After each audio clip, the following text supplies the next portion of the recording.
everyone. So today, for our first official math lesson, we are talking about special products of binomials. And even if this sounds weird, we actually did this in class before we left school. So this is actually a review lesson. Not all of you were there. I want to make sure that we actually remember what we were doing before we left. A lot has happened in our lives since then. So that's why we're going to do today's lesson is going to be review and Friday's lesson is going to be review.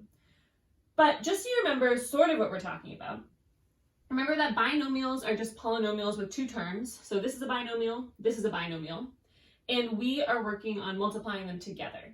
The general way we multiply binomials is by doing like the distributive property, which when we have binomials we call FOIL,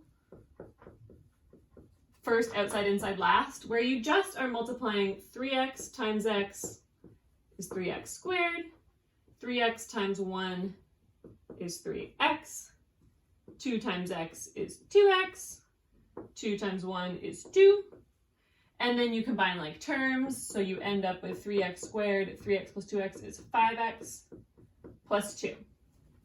So this is like the way that works every time.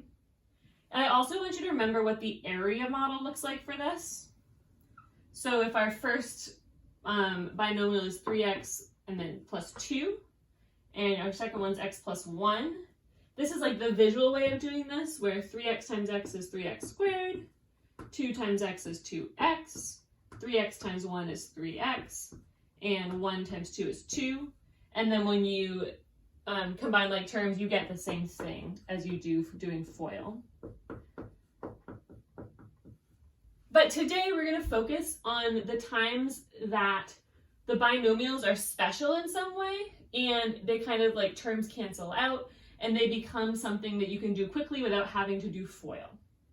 So there's difference of squares, there's a binomial squared, and yeah, we're going to remember what those are today. If you already remember them, great. But in general, head through the slideshow just like you did yesterday. Start with the Padlet exercise, do some learning, do some practice, and then show us what you know by doing a Google form exit ticket and writing down some notes for today.